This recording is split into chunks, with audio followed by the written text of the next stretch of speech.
I also request Srimad Swami. ऐसी ऐतिहासिक घटना जिसने न केवल हमारे स्वतंत्रता आंदोलन को नई दिशा दी, बल्कि स्वतंत्रता के उद्देश्य को, आजाद भारत के सपने को ठोस मायने दिए।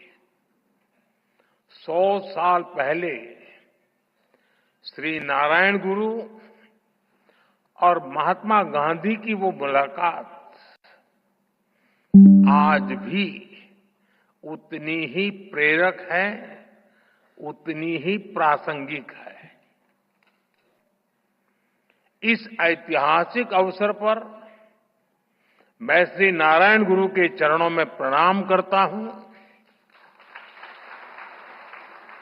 मैं गांधी जी को भी अपनी श्रद्धांजलि अर्पित करता हूं। भाई बहनों, श्री नारायण गुरु के आदर्श पूरी मानवता के लिए बहुत बड़ी पूंजी है। जो लोग देश और समाज की सेवा के संकल्प पर काम करते हैं, श्री नारायण गुरु उनके लिए प्रकाश स्तंभ की तरह है। आप सभी जानते हैं कि समाज के शोषित, पीड़ित, वंचित वर्ग से मेरा किस तरह का नाता है, और इसलिए आज भी मैं जब समाज के शोषित, वंचित वर्ग के लिए बड़े निर्णय लेता हूं, तो मैं गुरुदेव को जरूर याद करता हूं। 100 साल पहले के वो सामाजिक हालत, सदियों की गुलामी के कारण आई विकृतियां, लोग उस दौर में उन बुराइयों के खिलाफ बोलने से डरते थे, लेकिन श्री नारायण गुरु ने विरोध की परवाह नहीं की। आज भारत सस्टेनेबल डेवलपमेंट की दिशा में वन सन, वन अर्थ, वन ग्रिड जैसे ग्लोबल मूवमेंट को भी लीड कर रहा है। आपको याद होगा 2023 में भारत ने जब G20 समिट को होस्ट किया था, हमने उसकी भी थीम रखी थी, one earth, one family, one future. हमारे इन प्रयासों में वसुधैव कुटुंबकम की भावना जुड़ी हुई है।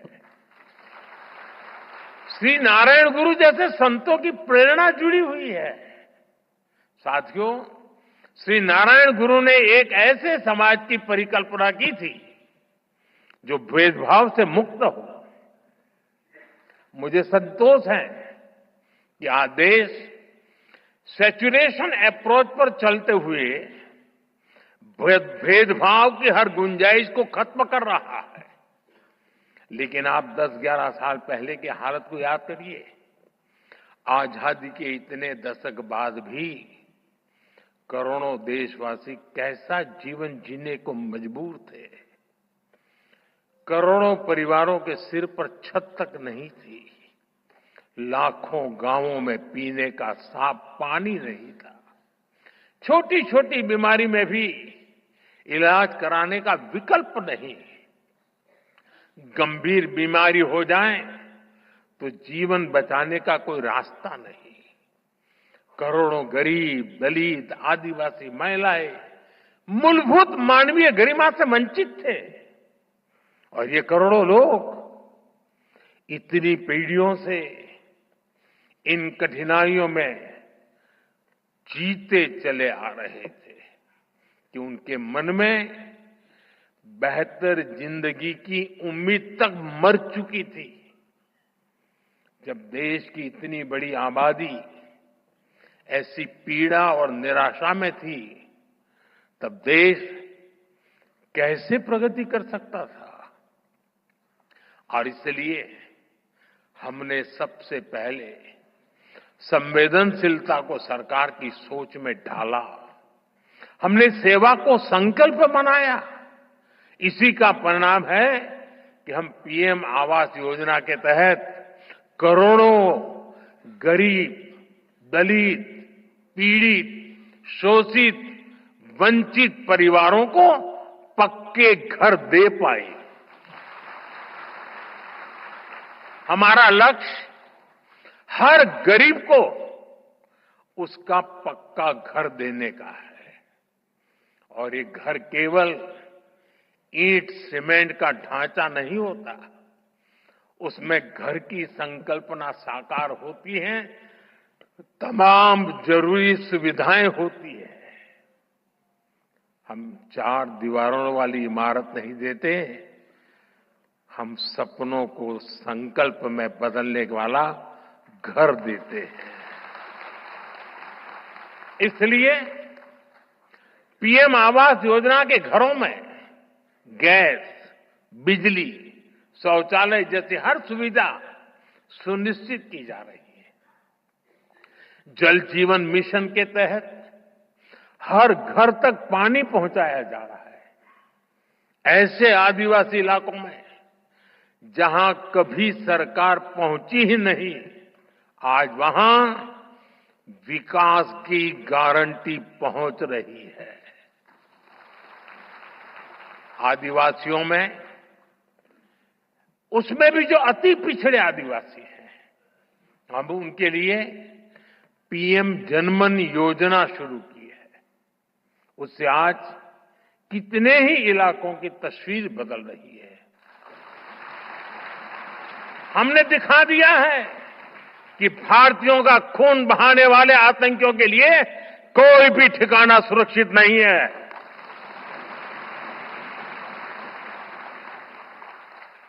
साथियों, आज का भारत देश हित में जो भी हो सकता है और जो भी सही है, उसके हिसाब से कदम उठाता है। आज सैन्य जरूरतों के लिए भी भारत की विदेशों पर निर्भरता लगातार कम हो रही है। हम डिफेंस सेक्टर में आत्मनिर्भर हो रहे हैं और इसका प्रभाव हमने ऑपरेशन सिंदूर के दौरान भी देखा है। हमारी सेनाओं ने भारत में बने हथियारों से दुश्मन को 22 मिनट में 22 मिनट में घुटने टेकने के लिए मजबूर कर दिया।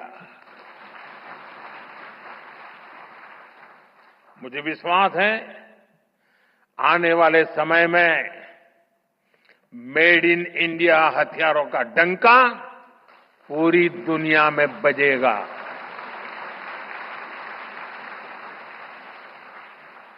साथियों, देश के संकल्पों को पूरा करने के लिए हमें श्री नारायण गुरु की शिक्षाओं को जन जन तक पहुंचाना है।